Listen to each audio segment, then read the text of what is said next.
Welcome back to my YouTube channel. Okay. I'm going to keep reading this.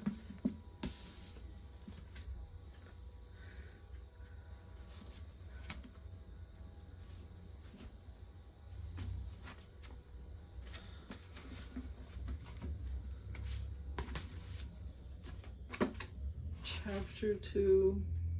I feel like we already read this. Doesn't it feel like that? Diaspora and anti-Semitism. It really feels like we already read this. Let's see how many pages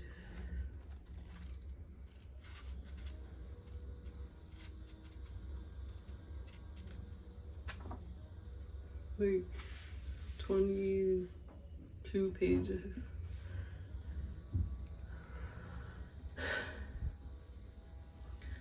While the Hebrew word galot, exile, was used in a theological context and implied an eschatology of uprooting and return. Galut. The Greek term diaspora referred to a historical phenomenon, the dispersal of the Jews across the world. In the beginning, the Jews of Judea and Samaria were chased from Palestine by a conspiracy of violence and political constraints. In 722 BCE, Israel, the kingdom of the north, fell to the power of Babylon. In 586 BCE, the kingdom of Judea succumbed in its turn. Part of the population submitted to deportation, drawing from its unhappiness the hope of a special... Part of the population submitted to deportation, drawing from its unhappiness the hope of a return under the leadership of a hero chosen by God in order to help his people, now sanctified by their ordeals.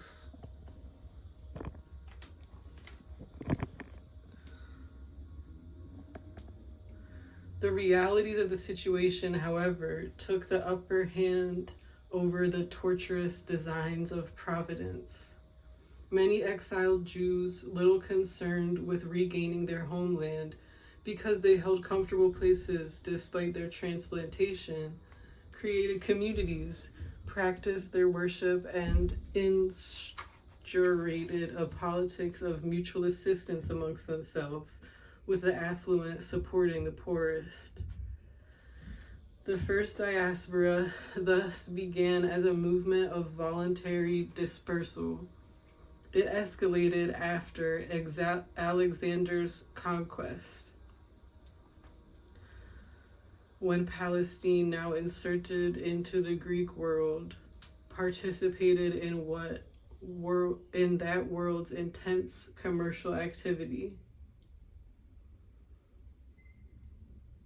The Jews thus propagated themselves in regions that were subjugated to Ptolemy and the Seleucids, of whom they were now the subjects.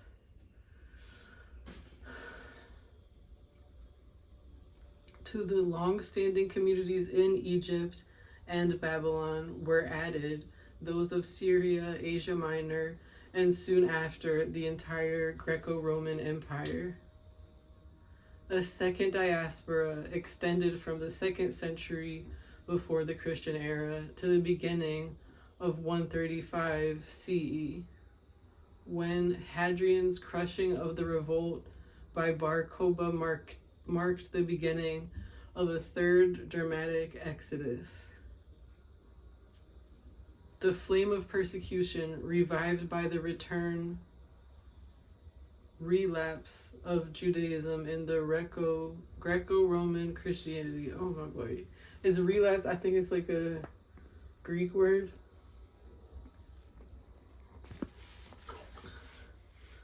The flame of persecution revived by the relapse of Judaism in the Greco-Roman Christianity of the 2nd century and in the Catholicism of the 4th century would consume the Jews all the way up to the 20th century.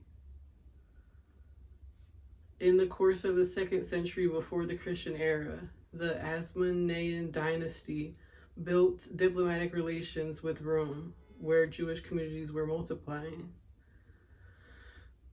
One cannot easily find, wrote Strabo, who lived from, Strabo is funny, from 58 to 25, BCE, a spot on the inhabited world that hasn't given asylum to this people and that isn't mastered by them. And Agrippa, in a letter to Caligula, wrote, Jerusalem is the metropolis not only of the country of Judea, but of many others, due to the colonies that it has sent out, according to the occasion, in neighboring countries, including Egypt, Phoenicia, many parts of Asia, as far away as Bithynia, equally in Europe, Thessaly, Boeotia, and Macedonia.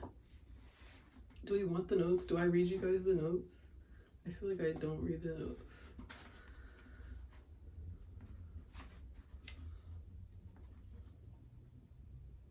Okay.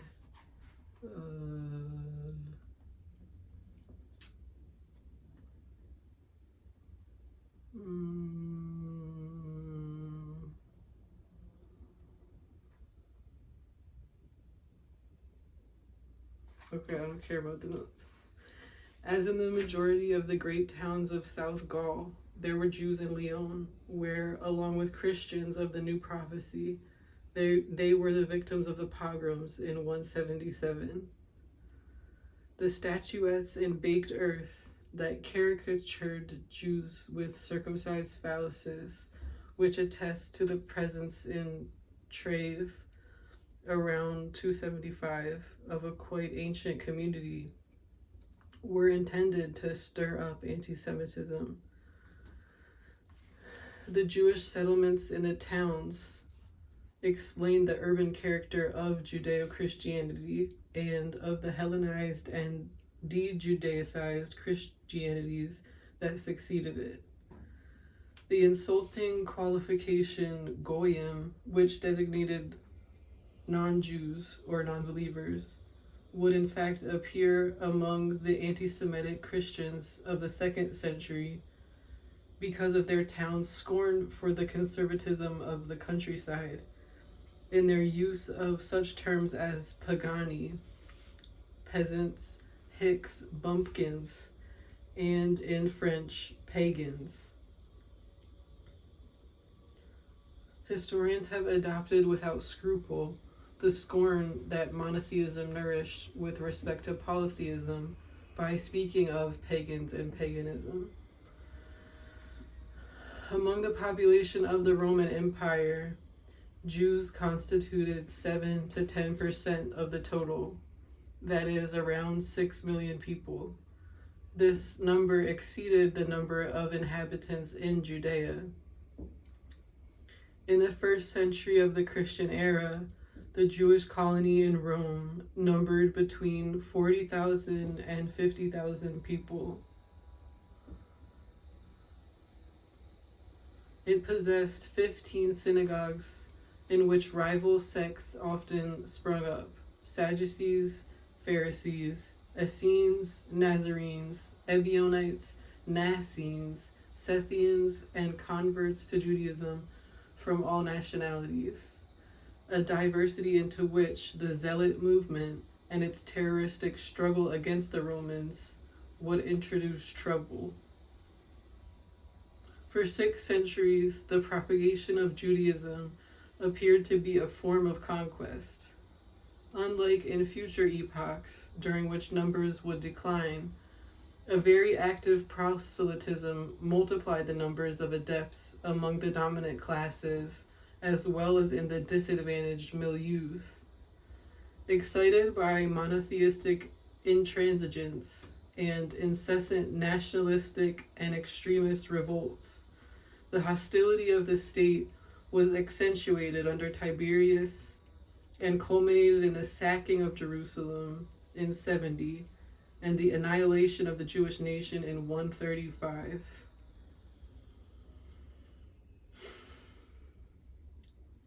Nevertheless, 4 centuries later, the political principle of monotheism, one God, one state, one nation, would seduce Roman power at the end of a long evolution that would see the Jews robbed of their sacred texts by the Greco-Roman Christianities, which were themselves, for the most part, excluded from the Roman and Byzantine churches, whose reign began in Nicaea in 325. Jewish proselytism and anti-Semitism.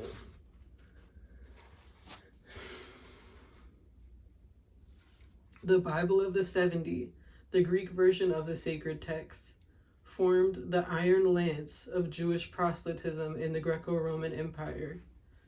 It responded to a will to open up to the world of the Goyim. The Pharisees expressed it first, before pitting themselves against the modernism of certain Judeo-Christian sects that, not content with rejecting the sacrifices and priests of the temple, as Essenism did, put into question the meticulous rituals of Mosaic law, especially circumcision, which was a major obstacle to obtaining conversions.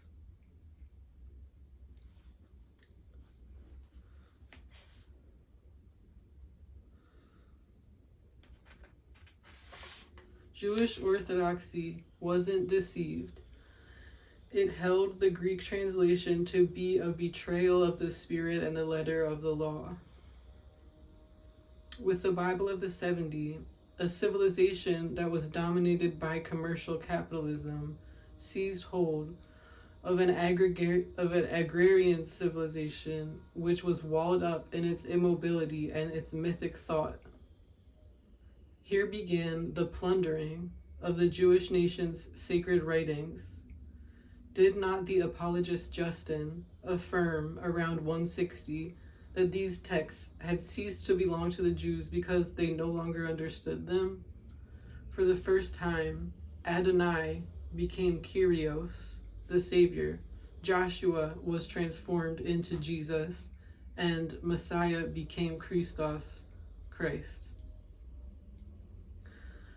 Whereas Hellenized Judaism distanced itself from the Judean tradition, a tendency for which anti-Judean Essenism clearly paved the way, the Pharisees, the only Orthodox Jewish sect that survived the disaster of 70, fell back on the traditional biblical corpus, the Talmud.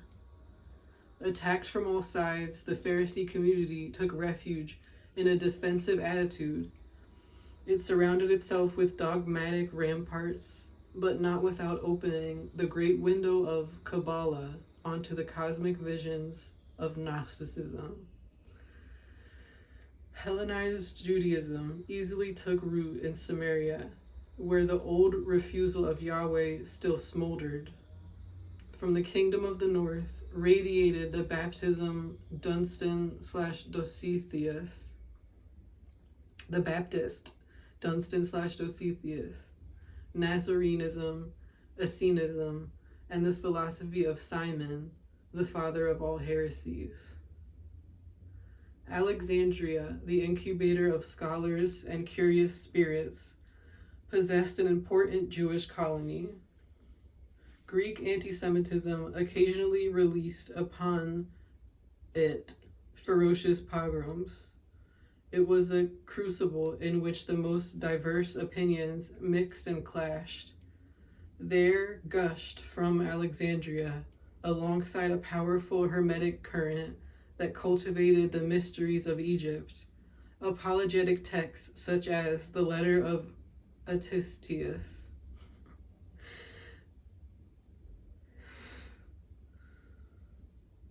The fourth book of the Maccabees, Flavius Josephus' Against Apion, and the works of Philo, who lived around 20 BCE to 50 BCE. CE. 20 BCE to 50 CE. In which, there gushed from Alexandria a current in which Judaic faith absorbed Greek wisdom and was absorbed by it in turn.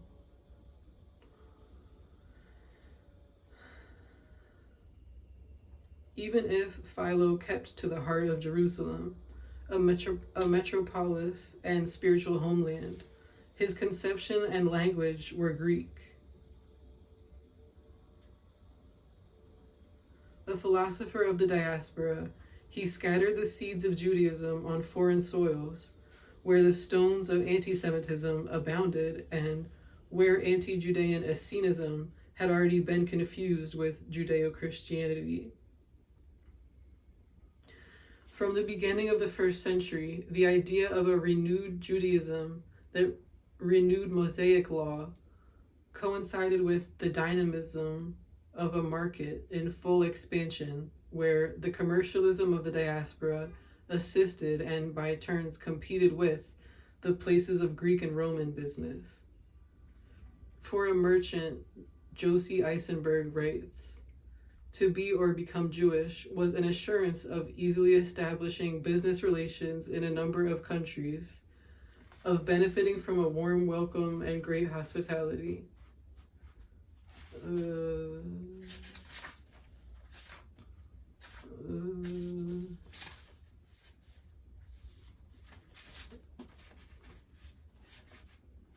Okay. I wonder what year this was from. For the poor, belonging to Judaism could represent the guarantee of assistance and regular aid. In Alexandria, there were ship owners and bankers who possessed great Jewish fortunes. But to consider the entirety of the empire, the majority of the Jewish population were people of small means. There were slaves among them. In Rome, neither the Trastevere neighborhood nor those of the Porte Capere or Sabura could pass for distinguished. What one most often reproached the Jews for was not being sewn from gold, but rather for being dressed in tatters and sordid. Around the beginning of the 3rd century, the historian Dio Cassius 155 to 235, asked himself about the phenomenon of Jewish expansion. I do not know how this title, the word Jews, came to be given to them, but it applies also to all the rest of mankind, although of alien race, who affect their customs. This class exists even among the Romans, and though often repressed, has increased to a very great extent and has won its way to the right of freedom in its observances.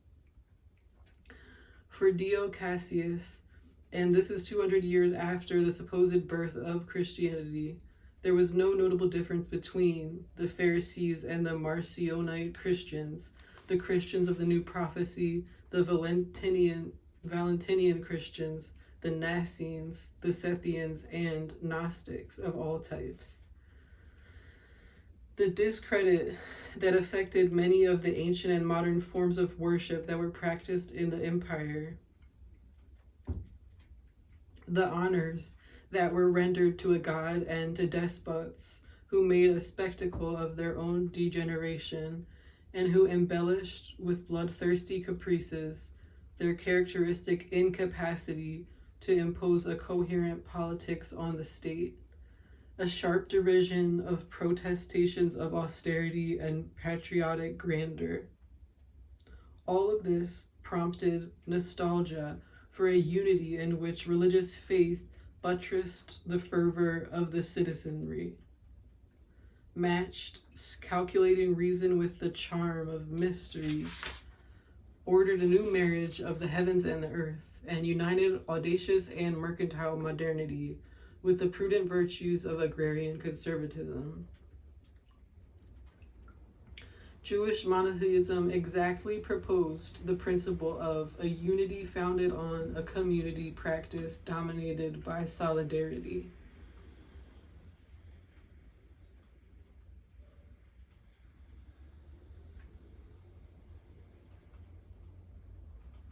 The businessmen, as well as the poor classes of the towns, discovered a communal interest.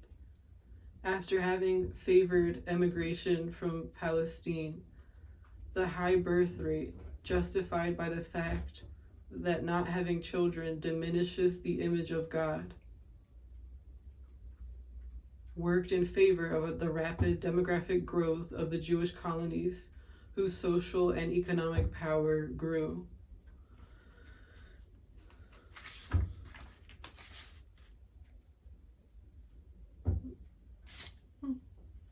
The multitude of mankind itself, Flavius Josephus noted in the 1st century, have had a great inclination of a long time to follow our religious observances. For there is not any city of the Grecians, nor any of the barbarians, nor any nation whatsoever, whither our custom of resting on the 7th day hath not come, and by which our fasts, and lighting up lamps, and many of our prohibitions as to our food are not observed. Nevertheless, it was on the reef of complex rituals that the proselytism of the Jews would run aground. Their intransigence proceeded from a conservatism that proved to be irreconcilable with the Greco-Roman mentality. The history of Judeo-Christian and early Christian sects unfolded along the lines of an incessant revision of Jewish monotheism and messianism, as dictated by a nostalgia for a nationalized God who was made strong by the obedience of the nations. Although its unitary doctrine made it attractive, the Jewish religion's intolerance and fanaticism also made it irritating. The destruction of the monuments of other cults in the name of Yahweh's disapproval of idolatry caused scandal and kindled the racial hatred of the pogroms. From the 1st century onwards, incidents and conflicts eventually and sooner rather than later exploded wherever Jewish communities settled. In 19, Tiberius, who reigned from 14 to 38, took as his pretext the troubles in Rome, caused by 3 extravagant, devoted Jews and a great woman converted to Judaism, to prohibit the Judaic cult in Rome and in the entirety of Italy. According to Mommsen, those who did not consent to publicly repudiate their faith and throw their sacred vessels into the fire were chased from Italy, or at least those who were not judged suitable for military service. These latter Jews were incorporated into the disciplined companies, but their religious scruples led to a great number of them being brought before the war councils. Rome, which had up to 19 observed with respect to Judaism the tolerance that it applied to other religions, suddenly used anti-Semitism as a distraction from the real or imaginary menace that the frequency of rebellions in Palestine, represented in the Latium, central Italy. The menace that the frequency of rebellions in Palestine represented in central Italy. The repression inaugurated by Tiberius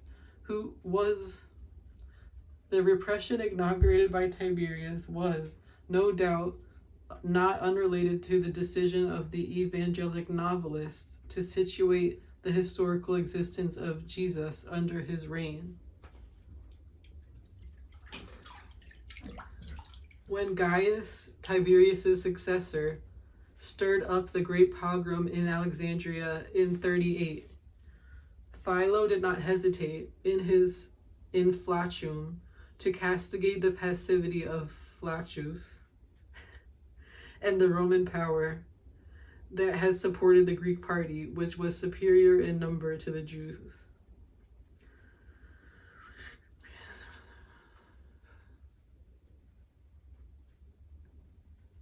In a letter dated 41, Emperor Claudius threatened the Jews of Alexandria with punishment if they did not renounce their subversive schemes. He accused them of being fomenters of what is a general plague infecting the whole world. In 49, this same Claudius chased the Jews from Rome because they had provoked trouble there. In 64, taking the burning of Rome as a pretext, Nero organized a pogrom that official Catholic history would later present as the first persecution of the Christians. Oh, good. Hatred for the Jews grew even more after the insurrection in Palestine, which between 66 and 70 ended in the long guerrilla war of the Zealots. In the neighboring Greek towns, Damascus, Caesarea, Ashkelon, Scythopolis, Nepos, and Gadara, the Greeks massacred the Jews. In Damascus alone, between 10,500 and 18,000 Jews were put to death. Other pogroms took place in Alexandria, Antioch, and Pella, all of the persecutions of the first century, which the Catholics recorded in their martyrology, with a view to substantiating their own long history, were in fact pogroms. Their refusal to make sacrifices to idols, so frequently recalled in hagiographical legends, properly belonged to Jewish religious obstinacy. In 38, Philo of Alexandria interceded with the emperor in favor of the Jews who refused to render homage to his statue. Up to the end of the 3rd century, the catacombs served as a sepulchre and refuge for Jews and several probably Nicene Gnostics, whom the imperial power hunted down without making any distinctions. The reproaches addressed to the Jews by Roman moralists most frequently emphasized their impiety, which was alleged because of the absence of priests from their communities, and their immorality, which was an accusation traditionally leveled against mystical communities that were poorly understood or that had evaded the control of the state. Celsus left no doubt in his true doctrine. In the words of Origen, they cannot tolerate temples, altars, or images. In this, they are like the Scythians, the nomadic tribes of Libya, the Seres, who worship no god, and some other of the most barbarous and impious nations in the world. Celsus also referred to the Orgiastics, persecuted in 42 BCE by the empire, who constituted secret groups and revived the traditions of the Dionysian cults. The same argument would later serve the church many times in its condemnations of heretics.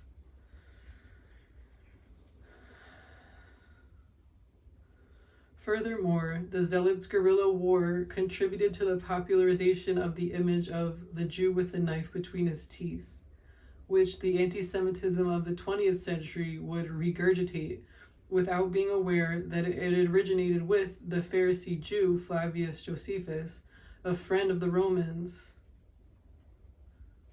for whom the Zealots were lestoi, bandits, hired killers, or knife-wielding killers. I'm Herod the King, a friend of Rome. That's what came into my head when I read that. The stupidity of Greco-Roman anti-Semitism did not pale in comparison with the ignominy of its modern resurgence, and this should come as no surprise. The poet Horace, 65 to 68, he lived 3 years, was irritated to see his friend Fuscus convert to Judaism, observe the Sabbath, and refuse to affront the circumcised Jews.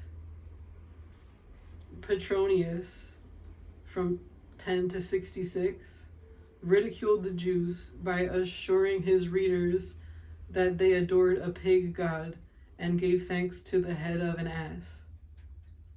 If the idea of a pig god, ironically mocks the prohibition on eating pork. The reference to a god with the head of an ass is not without interest.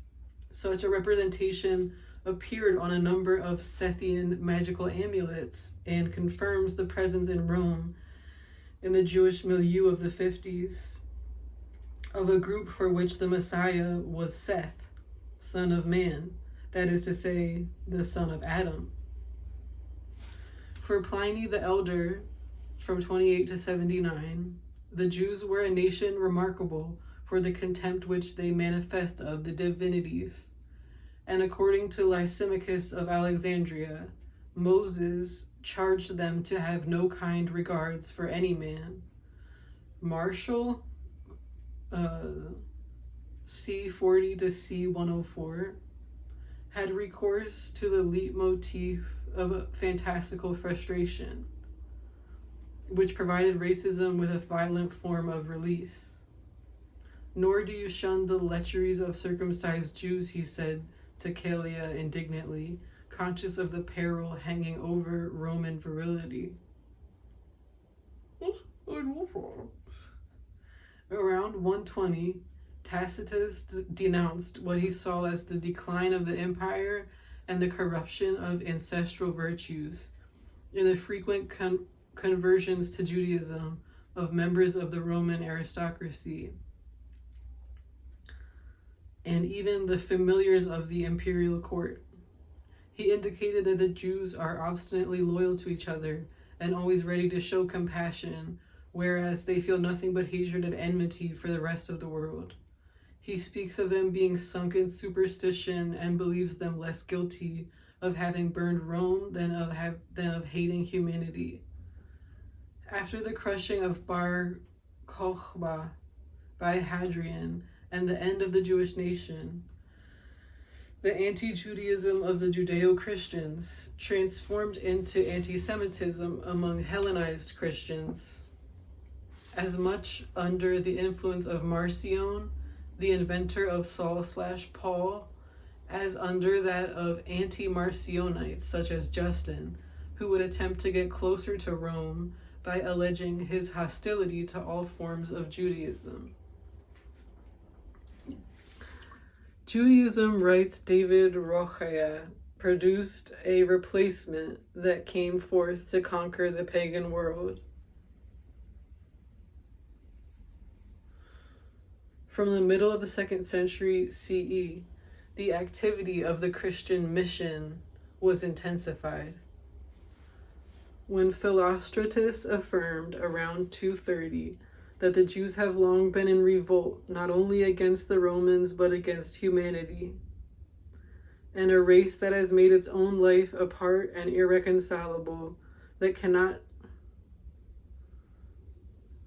share with the rest of mankind in the pleasures of the table, nor join in their libations or prayers or sacrifices, are separated from ourselves by a greater gulf than divides us from Susa or Bactra. Never heard of it. His remarks could have been countersigned by those who would later accuse the Jews of deicide, namely, the fathers of ecclesiastic anti-Semitism, John Chrysostom, Jerome, Athanasius, and Augustine of Hippo. I heard of him. Judaism maintained such a morbid propensity to hold itself responsible for the ordeals inflicted by a just God that it attracted, in the manner of the masochist, soliciting the sadist, the donkey's kick that after the definitive loss of 135 it would receive from a movement, i.e. Christianity, that was born from the very heart of Judaism and that would, over the centuries, martyr the Jews in the name of the love of Christ and in that of a good God. A double abuse of authority presided over the birth of Christianity, the plundering of the Jews' sacred texts, and the legend of a crucified Messiah whose blood would fall upon them. The bloody irony of what Dessner calls the criminal history of Christianity is that Catholicism simply ratified the incessant rewriting of Jewish texts by the prophets, the Essenes, the Christian Jews, and their midrashim, and the hatred of the Esseno-Baptists for Jerusalem, whose priests had executed their master of justice. That's the end of that chapter. The next chapter is called The Judean Sects. Very exciting stuff. Can't wait. Thank you for watching. Like, comment, and subscribe for more. The next chapter is like 15 pages. So that's doable. We can do that. Okay, bye.